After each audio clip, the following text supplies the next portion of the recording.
I laugh when I even hear the phrase HS2 because if you actually know what it currently actually is, then please clarify that for me, because there have been so many chops and changes to this project, of which I'm going to actually get some of the plans up on the screen whilst we're talking so we could all refresh our memory. But I've got to say, there's been so many conversations, and I'll be playing it as we're going. There have been so many different branches to this. Some people will talk about HS3 as well, Northern Powerhouse Rail and all the rest of it. But these kind of projects, lots of them now, we've got to the point where we're over budget, over time, over-complicated now. No one really knows what's going on. Is it time just to sack the whole thing off, Peter? I think it probably is. I think we would, although doubtless the contract is full of clauses which include enormous penalties for doing so, it will still cost us less if we cut it off now, if we carry on ludicrously hoping that it will ever be finished or do any good. It was a stupid idea in the first place. One of the reasons why it's being built is because nobody anymore studies the basic subjects of geography and didn't look at a map. The landscape and size of this country simply isn't suited to high-speed rail. We don't need it. What we need in this country is medium-speed rail between major cities and also between the large numbers of towns which were cut off from the railway system in the mad Beeching Marples cuts of the 1960s. Those could have been restored for the money which is being spent on this gigantic white dinosaur, and that would have done some good. We just don't need it. You can get from London to Birmingham quite quickly by train if you want to. There are 2 lines that already do it, and if you want to expand and improve the freight capacity along that general direction, then there is the perfectly good Great Central Line, which again was butchered under the Beeching Marples cuts in the 1960s and could very largely be replaced and restored and would create an enormous amount of new freight and passenger capacity in the middle of the country.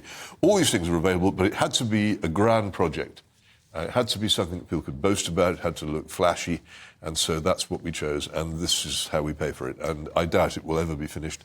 At the moment, it looks set to go from nowhere to nowhere. It's a political rather than a transport project, and had all the disadvantages of that. Well, a decade ago, if you'd have asked people about the costings for HS2 finishing it all, they'd have said about 33 billion. If you ask someone that now, they'll say about 100 billion. Where are you on HS2? Do we need it? Sack it off or what?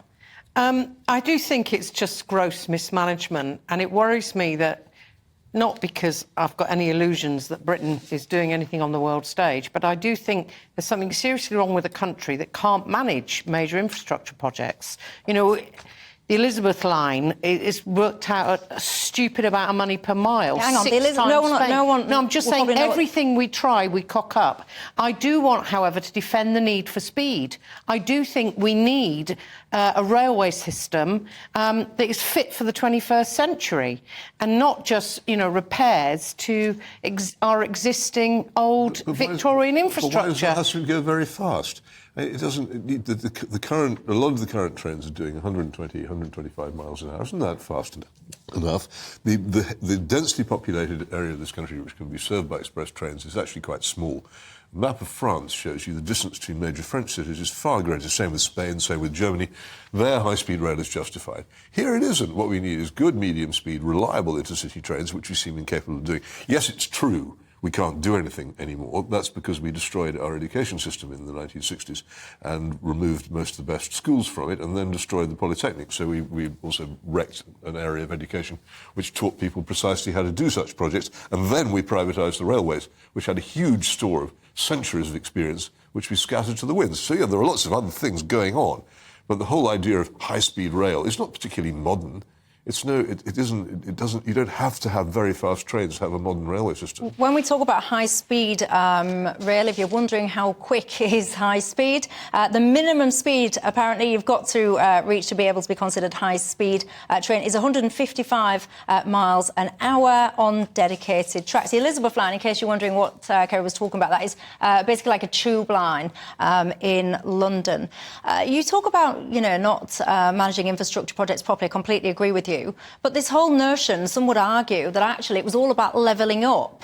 Do you agree with the project from that? Ignore the mismanagement and overrunning, but the concept of HS2 being something that would help level up the country? I'm not sure that it would, but I'm sure that it might have some spin-off in terms of jobs in the north, but it's not even going to get to the north. now. That's the tragedy of the whole thing. As far as we know, if it reaches Birmingham, it'll be amazing. And Peter's point was it might not even get to London anyway. Well, it's now scheduled to arrive not in the central London station, but in all the just somewhere miles suburbs out of London. There's actually a perfectly good reason for that, but it isn't. If you're travelling from centre to centre, if you're selling the thing on being very fast, then putting a stopping train on the end of it is crazy, and it completely defeats the purpose of it. Anyway. I don't think it ever had huge potential in terms of levelling up, but I do think high-speed, electrified, interurban trains and roads and networks and decent infrastructure in this country is badly needed. You know, it does feel like we're crumbling and incapable, and surely that's crazy. Around the city where I live, which is Oxford, there are, I think, 6 large, medium-sized market towns, which until 1965 had their own connections to the railway network. All of them have been robbed of it. Ludicrously, if you want to make a train journey from any of them, you have to drive to a railhead somewhere else. This is the case all over the country. Significant, important towns are not on the railway network. With the money that we have wasted on HS2, we could have reconnected them, and we should have done. We still should do it, but this is a lesson. Plan for something worth having. The high speed is just flash stuff. It doesn't actually solve any real major transport problems. Well, can you imagine if Rishi Sunak did actually come out, make that tough decision and say, you know what, we're scrapping the lot. The media, Labour, they'd never let him live it down because of all of the investment and money that has been spent so far. Susan says if anyone supports HS2, then they should come up to where I live in Leamington Spa, see the destruction to the countryside, and then tell me whether or not you still agree with it. Martin says, we're going to have 15-minute cities soon, so you won't need all these trains to get you absolutely everywhere. Ian says, fine, keep HS2, but only for freight. And Joe says, if this was ever supposed to be about levelling up, why did so much of the project and the starts and all the rest of it commence in and around the south?